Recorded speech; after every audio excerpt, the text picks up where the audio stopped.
In the autumn of 1853, when the tobacco fields of Albemarle County, Virginia stretched golden under September skies, a woman named Catherine Brennan stood on her front porch and felt the air change. She was 34 years old, a widow for 3 years, and she had spent every one of those 1,000 days learning to read the language of the land her husband had left her. The wind that morning carried something different, a pressure in her chest, a thickness in the air that made her skin prickle. She looked toward the western horizon, where dark clouds gathered like bruises across pale skin, and she knew with absolute certainty that a storm was coming. A bad one.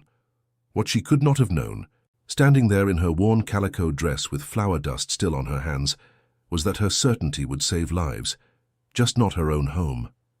Catherine had learned weather watching from her father, a tobacco farmer who had survived 40 Virginia summers by respecting the sky. He had taught her to notice the way birds flew low before storms, how cattle gathered in corners of pastures, how the air itself seemed to hold its breath. That morning all the signs were there. The chickens in her yard huddled silent beneath the coop. The old oak tree near the road held its leaves unnaturally still. Even the creek that ran behind her property had gone quiet, its usual babble reduced to an uneasy whisper. She walked down her dirt lane toward the main road, past fields where her hired hand Marcus was working. He was a free black man in his 50s who had worked this land longer than Catherine had owned it.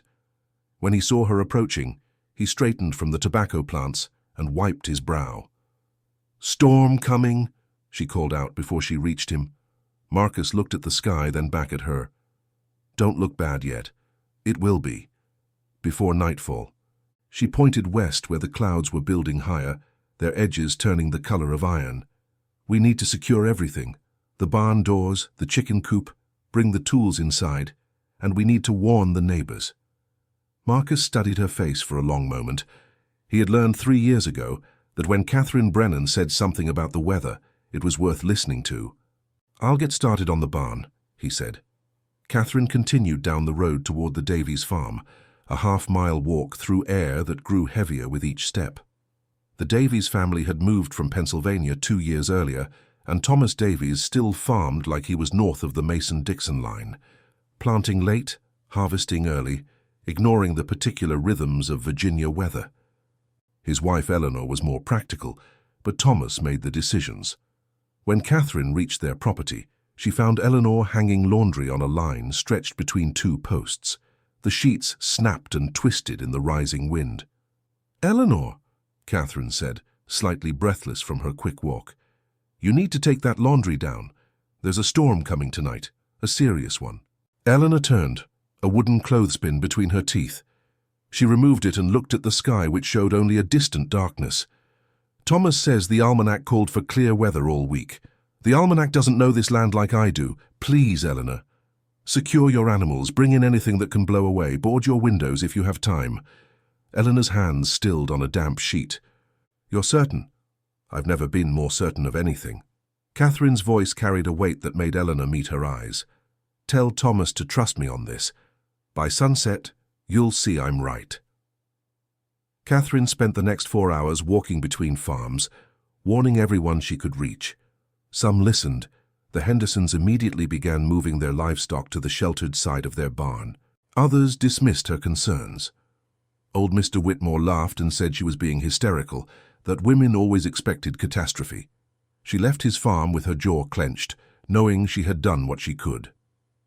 By late afternoon, Catherine returned home to help Marcus finish preparations.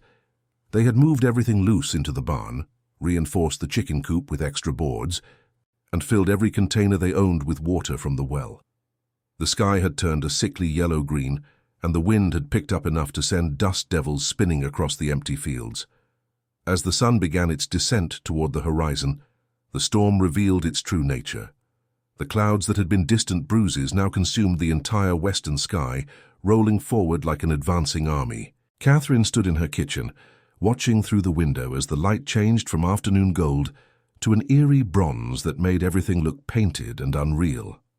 The temperature had dropped 10 degrees in an hour, and the wind carried the sharp smell of coming rain, mixed with something metallic, something that tasted like fear on the back of her tongue. Marcus had gone home to his own small house on the eastern edge of her property, closer to the creek. Catherine had urged him to stay in her sturdier farmhouse, but he had refused. "Been through worse," he had said, though his eyes told her he was less certain than his words suggested. Now alone in the growing darkness, Catherine lit 2 oil lamps and set them on the kitchen table, away from the windows. She had lived through storms before, violent summer thunderstorms that knocked down tree branches and flooded the creek, winter ice storms that coated everything in crystal and brought down power lines. But this felt different. This felt personal. She thought about her husband, Robert, dead 3 years from a fever that had taken him in 4 days. He had built this house with his own hands, had chosen this particular plot because of the way it sat on slightly elevated ground, protected by the oak tree to the west and the gentle slope that would drain water away during floods. He had been a careful man, methodical in his planning, and his house had stood solid through every storm that had come before. Catherine ran her hand along the kitchen wall, feeling the rough plaster under her palm, and whispered a small prayer that his craftsmanship would hold. The first drops of rain hit the roof like pebbles thrown by an impatient child. Then the sky opened. Within seconds, the gentle patter became a roar, water cascading down in sheets so thick that Catherine could no longer see the barn 30 yards from the house. The wind rose to a shriek, and she heard something crash in the yard, probably the empty rain barrel she had forgotten to secure. Lightning split the sky, turning the world outside her windows white for a frozen instant, and thunder followed so close it shook the dishes on her shelves. Catherine moved away from the windows and sat at the kitchen table, her hands folded in front of her, listening. This was all she could do now. Listen and wait. She heard the oak tree groaning, its massive trunk swaying in the wind. She heard the rain hammering at the walls like thousands of fists demanding entry. She heard the wind finding every gap in the house, whistling through cracks around the doorframe, moaning down the chimney. An hour passed. The storm showed no signs of weakening. Catherine's oil lamps flickered in the drafts that found their way inside, and she wondered if her neighbours had heeded her warnings. She thought of Eleanor Davies and her 3 children, hoped they were huddled safely inside their house.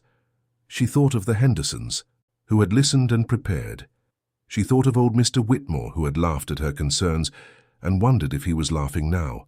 Another crack of lightning, this one so bright it hurt her eyes even through closed lids. The thunder came instantly, a sound so loud it felt like the world was splitting open. Catherine heard a different sound then, a deep, resonant crack that seemed to come from the bones of the earth itself. She stood up, her heart hammering, and moved toward the window despite knowing she should stay away. Through the rain-blurred glass, she saw the oak tree, the ancient sentinel that had stood guard over this property for longer than anyone could remember, beginning to lean. Time seemed to slow as the massive tree tilted, its roots tearing from the waterlogged ground with sounds like gunshots. Catherine watched, frozen, as it fell in a graceful, terrible arc directly toward her house. The oak tree came down with a violence that defied its age and dignity. Its trunk, thick as 3 men standing shoulder to shoulder, struck the west side of Catherine's house with a force that sent vibrations through the floorboards and up into her bones. The sound was beyond description, wood splintering, glass shattering, the whole structure of the house groaning in protest as tons of tree drove through the roof and into what had been the spare bedroom. Catherine was thrown sideways by the impact, catching herself against the kitchen table as one of her oil lamps tipped over and rolled to the floor. She grabbed the lamp before it could break and spill burning oil across the wooden floor. Her hands shook as she set it upright on the table. Dust and debris rained down from the ceiling, and she could hear water pouring in where the roof had been breached. The storm roared louder now, no longer kept at bay by solid walls and tight shingles. It had found a way inside, and it was tearing her house apart from within. Catherine knew she should leave, should run out into the storm and take shelter in the barn, but she could not make her legs move. This house was all she had left of Robert, all she had left of the life they had planned together. Every board he had planned, every nail he had driven, every window he had carefully fitted, all of it was being destroyed, and she could do nothing but stand in her kitchen and watch it happen. A section of the ceiling in the hallway collapsed with a crash, blocking the front door. The wind found the opening and howled through it like a living thing, wild and hungry. Catherine's remaining lamp guttered and died, plunging her into darkness broken only by lightning flashes that turned the chaos into frozen tableaus of destruction. She could see tree branches reaching through her walls like skeletal fingers, could see rain streaming down interior walls, could see her furniture. Robert's handmade chairs, the table where they had eaten 1,000 meals, being soaked and ruined. She grabbed her shawl from a hook by the back door and wrapped it around her shoulders. The back door was still accessible, still intact, and she could get out that way if she moved quickly. But as she reached for the handle, another sound stopped her. A human voice, barely audible over the storm, shouting her name. "Mrs. Brennan, Catherine!" It was Marcus, somewhere outside in the storm. Catherine yanked open the back door and was immediately drenched by horizontal rain. The wind tried to tear the door from her hands, but she held on, peering into the darkness. Another lightning flash showed her Marcus staggering across her yard, bent against the wind, one hand clutching his hat to his head. "Marcus, what are you doing? Get inside!" He reached the porch and stumbled up the steps, water streaming from his clothes. "Creek's flooding, rising fast. Your house is sitting higher, but mine—" He shook his head, gasping for breath. "It's gone, Catherine. Just gone. Water took it 20 minutes ago." Catherine pulled him inside and shut the door, throwing her weight against it to get it closed against the wind. Marcus stood dripping in her damaged kitchen, looking around at the destruction. The oak tree's branches filled half the house now, and water was pooling on the floor, running in streams toward the low corners. "The barn," Catherine said, making the decision quickly. "We'll go to the barn. It's more exposed, but the structure is sound, and it's on higher ground than the house."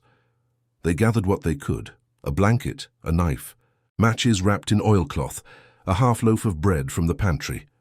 Catherine took one last look at her kitchen, at the china cabinet Robert had given her for their first anniversary, at the rocking chair where she had sat every evening for 3 years, and then she followed Marcus out the back door into the screaming storm. The distance from the house to the barn was 30 yards, but it felt like 30 miles. The wind pushed them sideways, and the rain was so thick Catherine could barely breathe.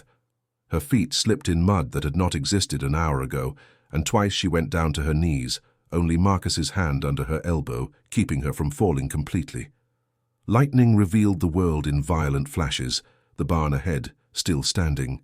Her chicken coop collapsed into kindling, trees bent nearly horizontal by the wind. They reached the barn door and wrestled it open.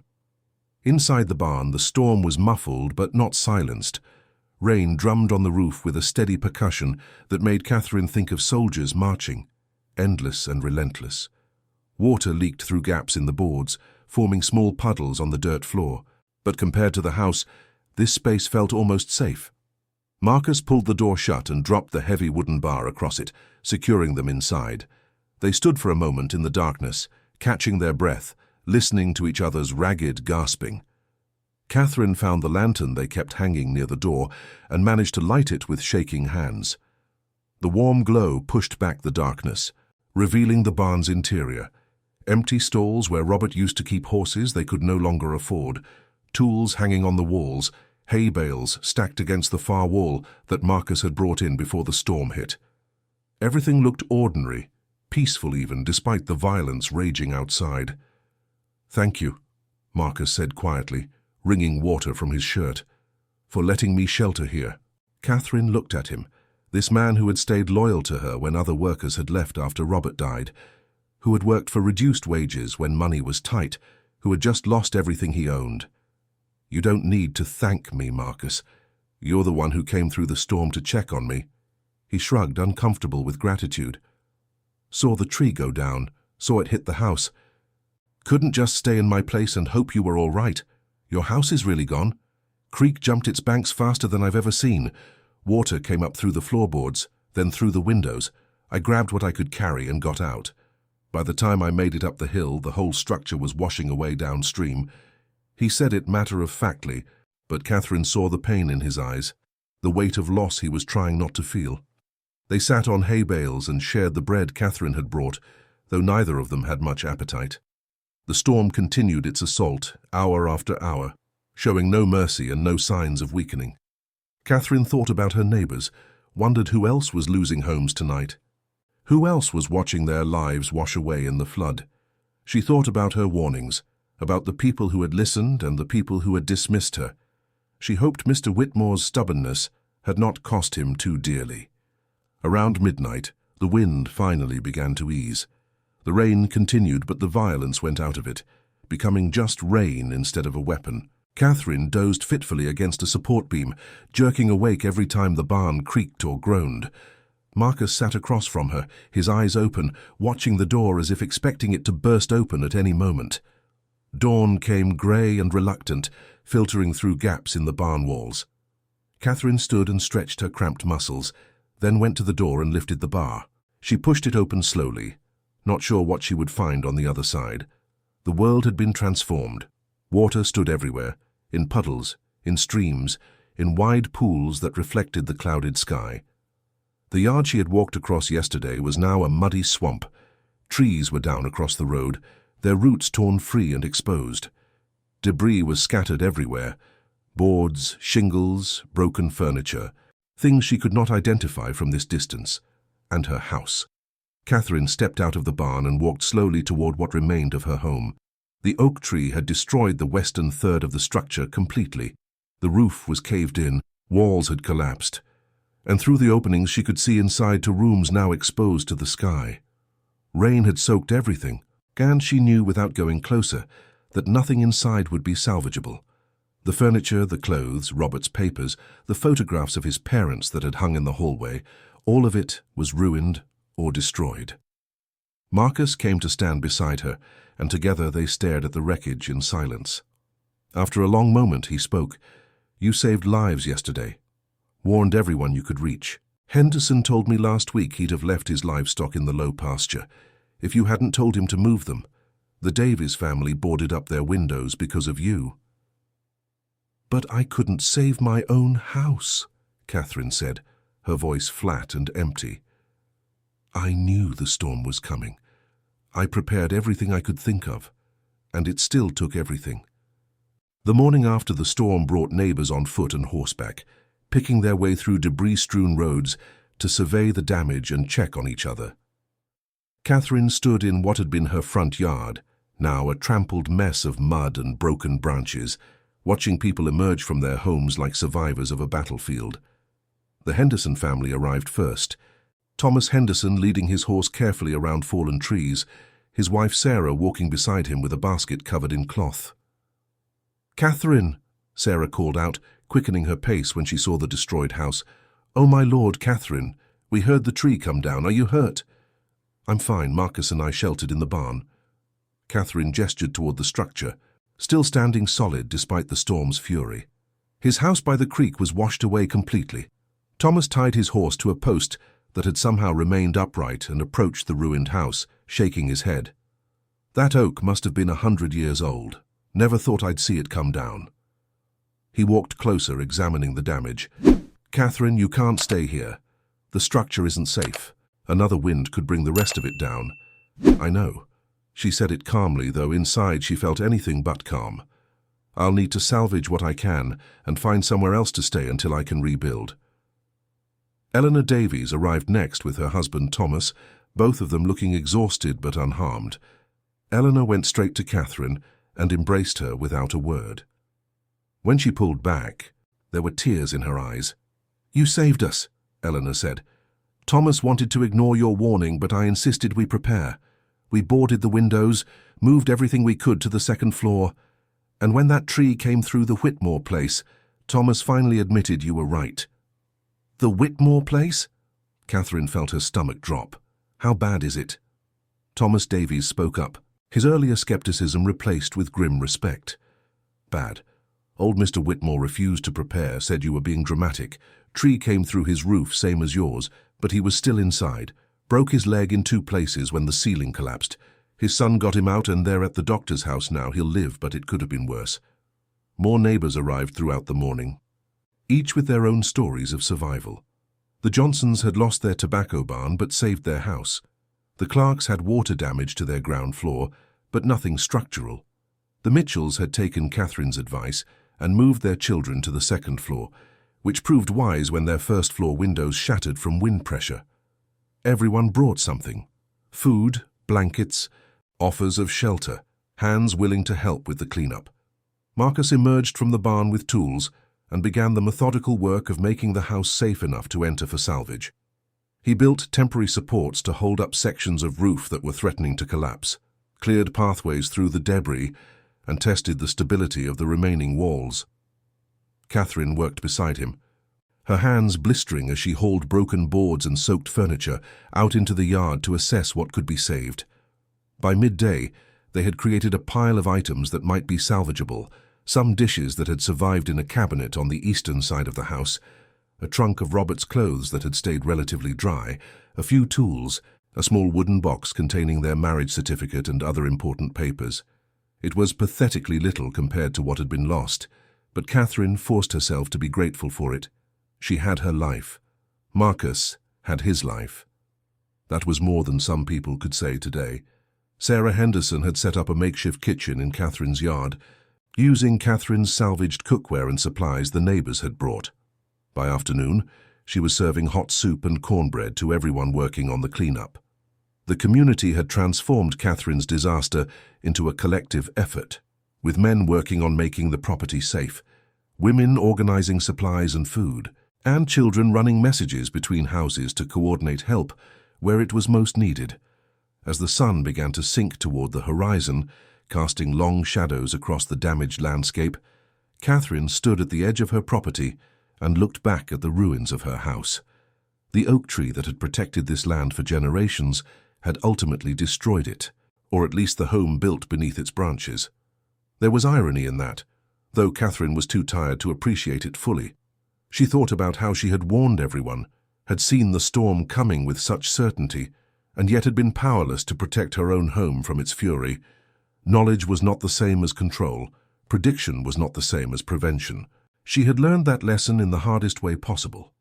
The first night after the storm, Catherine stayed at the Henderson farm in a small room they used for storage that Sarah had hurriedly cleared and fitted with a bed. Catherine lay awake listening to unfamiliar sounds, the Henderson children talking softly in the next room, the creak of floorboards as Thomas made his rounds checking windows and doors, the tick of a clock that measured time differently than the one she had grown accustomed to in her own home. Everything felt wrong, displaced, like she was living in someone else's life temporarily, while waiting for her real life to resume. But her real life was buried under a fallen oak tree and 3 years of accumulated rain damage, and she was not sure what would remain when all the debris was finally cleared away. Marcus had taken shelter in the Hendersons' barn, refusing their offer of a room in the house. Catherine understood. There was only so much charity a proud man could accept before it began to feel like diminishment. She had felt it herself tonight, wearing a borrowed nightgown, sleeping in a borrowed bed, eating food she had not prepared in a kitchen she did not know. Gratitude and humiliation were uncomfortable companions, and she felt both in equal measure. Morning came too early, grey light filtering through curtains that were not hers. Catherine dressed in the same mud-stained clothes she had worn yesterday, her only clothes now, and went downstairs to find Sarah already in the kitchen, cooking breakfast for her family and their unexpected guest. The smell of frying bacon and coffee filled the house, and Catherine's stomach reminded her that she had barely eaten in 2 days. "Sit down," Sarah said, gesturing to the kitchen table. "You'll eat a proper breakfast before you do anything else. I won't have you working on an empty stomach." Catherine sat, accepting the plate Sarah placed in front of her: eggs, bacon, biscuits with butter and honey. It was more food than she typically ate for breakfast, and she forced herself to eat it all, knowing Sarah would be offended if she did not. Thomas and the Henderson children joined them, and they ate together in a comfortable silence that somehow made Catherine feel even more alone. After breakfast, Catherine walked the half-mile back to her property. The road was still littered with storm debris, but neighbors had already begun the work of clearing the main paths, dragging branches to the side and filling in the worst of the mud-filled ruts with gravel. When she reached her land, she found Marcus already there, along with Thomas Davies and 2 other men from nearby farms, John Mitchell and his grown son Robert. "We talked about it last night," Thomas Davies said when he saw Catherine's surprised expression. You warned us about the storm. Gave us time to prepare. Some of us would have lost a lot more if you hadn't. It's only right we help you now." John Mitchell nodded. "We're going to dismantle what's left of the house safely, salvage everything we can, and clear the property. Thomas Henderson is bringing his wagon to haul away the debris. We figure 3 or 4 days of hard work. We can have this cleaned up." Catherine felt her throat tighten with unexpected emotion. "I can't pay you. I don't have—" "We're not asking for payment," Robert Mitchell interrupted. "We're asking for the chance to help a neighbor who helped us." He picked up an axe and turned toward the ruined house. "Now, are you going to stand there arguing, or are you going to show us which parts you want to save?" They worked through the morning, carefully dismantling the sections of the house that were too damaged to repair. Marcus directed the work with a practiced eye, identifying which beams were still solid, which boards could be reused, which pieces of the structure needed to be discarded entirely. Catherine moved through the wreckage of her home, making painful decisions about what to keep and what to let go. Some choices were easy: the broken dishes, the water-damaged furniture, the clothes that had molted with mildew in just 2 days. Other choices cut deeper: a quilt her mother had made, soaked through and torn. A set of books Robert had inherited from his father, their pages swollen and illegible. A music box that no longer played, its delicate mechanism crushed under fallen timber. By late afternoon, they had cleared enough debris to reveal the extent of the damage. The western third of the house was a total loss. The middle section was severely compromised, but potentially salvageable, if Catherine had the money and resources to undertake major repairs. The eastern third, the kitchen and 1 small bedroom, had survived with only minor damage. It was not much, but it was something. A foundation to build from, literally and figuratively. Eleanor Davies arrived in the afternoon with her 3 children, carrying bundles of clothes. "I sorted through what we have," she said to Catherine. "We're similar in size, and these dresses are ones I was planning to remake anyway. Please take them." By the 4th day after the storm, Catherine's property had been transformed from a disaster site into something approaching order. The fallen oak tree had been cut into sections, the largest pieces hauled away to be milled into lumber that Catherine could use for rebuilding. The smaller branches and debris burned in a massive fire that had blazed for 2 days. The destroyed portions of the house had been carefully dismantled, with usable materials sorted and stacked under canvas covers to protect them from further rain. The salvageable section, the kitchen and bedroom, had been reinforced and weatherproofed, creating a small but livable space that Catherine could occupy while she figured out her next steps. The community's generosity had been overwhelming and humbling in equal measure. The Davies family had donated lumber from their property. The Mitchells had provided nails and hardware from their store in town, refusing to let Catherine pay for any of it. Sarah Henderson had organized the women of the community to bring food, blankets, cookware, and other household necessities, creating a supply depot in Catherine's barn that looked like a general store. Even old Mr. Whitmore, laid up with his broken leg, had sent his son with a contribution of money. Not a large sum, but accompanied by a note that simply read, "You were right, I was wrong. So accept this with my apologies." Marcus had worked harder than anyone, from dawn until well past dark each day, rebuilding Catherine's life alongside his own. His house was gone completely, washed downstream and broken apart by the flood, but he refused to focus on his own loss until Catherine's situation was stable. "You're my employer," he had said when she had tried to insist he take time to address his own needs. "Your problems are my problems. That's how it works."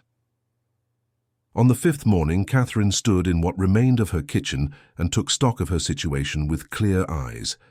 The house she had shared with Robert was gone, but she had shelter. Her savings were minimal, but the harvest would bring in some money if the tobacco had survived the storm. She had neighbors who had proven themselves true friends. She had Marcus, whose loyalty and skill were worth more than gold. She had her health and her strength and her ability to read the weather that had saved lives even as it failed to save her own home. She also had a choice to make. She could rebuild on this same spot, reconstructing what had been lost and trying to recapture what she had once had. Or she could accept that the storm had swept away more than just a house. It had swept away the past 3 years of grief and stagnation, forcing her to stop living in the shadow of Robert's death. and start building something new. Thomas Henderson arrived mid-morning with news. "There's a property for sale 2 miles north," he said. "Smaller than yours, but the house is solid, built of brick instead of wood. Owner died last month, and his children want to sell quickly. With what you could get for this land, even damaged as it is, you might be able to buy it outright." Catherine felt something shift in her chest, like a door opening onto a room she had not known existed. "Why would I sell this land? Robert built this house. We planned our life here." "Robert's gone, Catherine." Thomas said it gently but firmly. "And that house he built is mostly gone too. You can spend years trying to rebuild what was, or you can take what the storm taught you and build something new. Your choice, but I wanted you to know the option exists." The idea took root in her mind, despite her resistance to it. A new property, a fresh start, a place not haunted by memories of Robert or shadowed by the ghost of the oak tree. She walked through the damaged kitchen, trailing her fingers along the wall that Robert had plastered, and tried to imagine leaving. It hurt, but it also felt like breathing after being underwater for 3 years. That afternoon, she asked Marcus to drive her to see the property Thomas had mentioned. It was a modest brick house on 20 acres of good farming land, with a barn in better condition than hers, and a well that the current occupants swore never ran dry. The property sat on higher ground than her current land, with no creek nearby to flood, and no massive trees looming close enough to fall on the house. It was practical and safe, and completely without history or memory. "What do you think?" she asked Marcus, as they stood in the empty house, their voices echoing in the unfurnished rooms.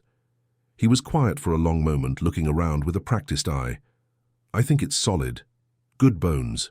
The land drains well, which matters after what we just saw. No obvious problems I can see." He paused, then added, "But that's not really what you're asking, is it?" "No," she admitted. "I'm asking if it's wrong to leave the place Robert and I built together." Marcus met her eyes directly. "Robert's been gone 3 years, Catherine. You've been keeping his house and his land like a shrine to him, and maybe that was necessary for a while. But that storm showed you something important. You can't hold on to the past so tight that you forget to build a future. Robert would want you to live, not just survive." Catherine felt tears prick her eyes, but she blinked them back. 3 weeks after the storm, Catherine Brennan stood in the yard of her new property and watched Marcus direct 2 hired men as they unloaded furniture from a wagon. The transition had happened faster than she had expected. Once she made the decision to sell her storm-damaged land and buy this new place, everything had fallen into motion with surprising ease. A farmer from the next county over had bought her old property for a fair price, planning to clear it completely and plant it entirely in tobacco. He had not wanted the damaged house or the memories attached to it. He wanted the land, and the land was still good, despite what the storm had done. The community had helped her move with the same generosity they had shown in the cleanup. The Hendersons had transported her salvaged belongings. The Davies family had helped her purchase necessary items she had lost in the storm. The Mitchells had extended her credit at their store so she could acquire tools and supplies. In 3 weeks, Catherine had gone from having nothing to having a new home, furnished and ready for living. It should have felt like a triumph, but instead she felt unmoored, adrift between the life she had lost and the life she had not yet learned to inhabit. Marcus had rebuilt his own small house on Catherine's new property, constructing it near the barn with her permission and his own labor. It was smaller than what he had lost, but solidly built, and he had moved into it just yesterday. This morning, he had arrived at her door at dawn, ready to begin the fall harvest work that would determine whether Catherine could survive financially through the winter. "The tobacco made it through the storm better than expected," he reported over breakfast. "Some damage to the plants closest to the creek on the old property, but the new owner doesn't care about that. Here we've got good, healthy plants ready to harvest. If we start tomorrow and work steady, we'll have it done before the next frost." Catherine poured him more coffee and sat down across from him at her new kitchen table, not the table Robert had built, which had been destroyed, but a simpler one she had purchased in town. Everything here was simpler, plainer, unmarked by history. It should have felt freeing, but instead it felt like living in a house meant for someone else, someone she had not yet become. "I've been thinking," she said slowly, choosing her words carefully. About what happened with the storm. How I warned everyone, and they either listened or didn't, and how the ones who listened fared better. Marcus nodded, waiting for her to continue.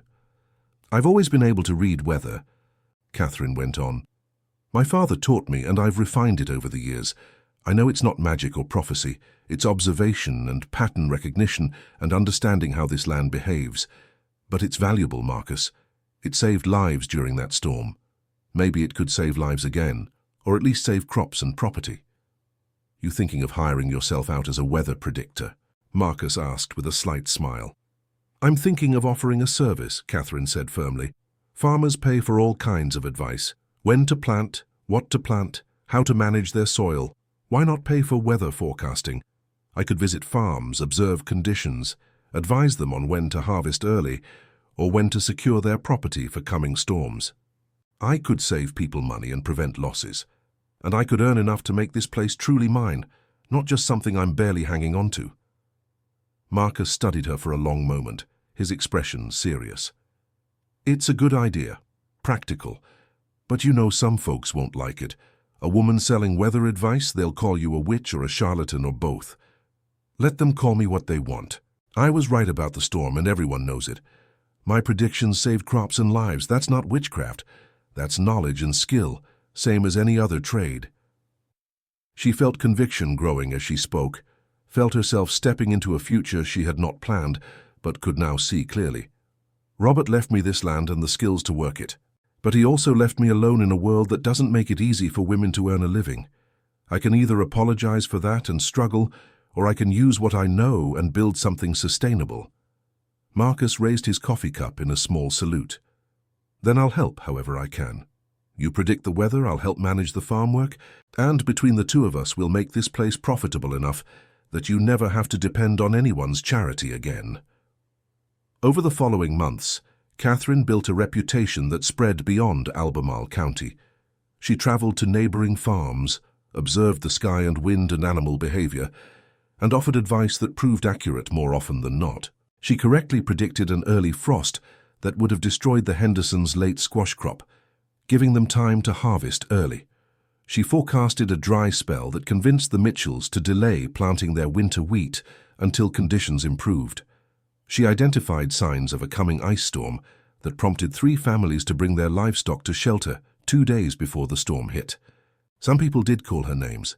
Some claimed she was practicing witchcraft or deceiving honest farmers, but more people paid her for her services and thanked her for saving their crops. Word spread, and soon farmers were sending for her from counties she had never visited, willing to pay for her expertise. As winter settled over Virginia, and Catherine sat in her warm kitchen tallying her accounts, she realized she had earned more in 4 months than she had in the previous year. The storm that had destroyed her house had also destroyed her attachment to the past and forced her to build a future she would never have imagined for herself. She had predicted the storm's coming, but she had not predicted what it would make of her, a woman who had lost everything and discovered in that loss the strength to create something entirely new.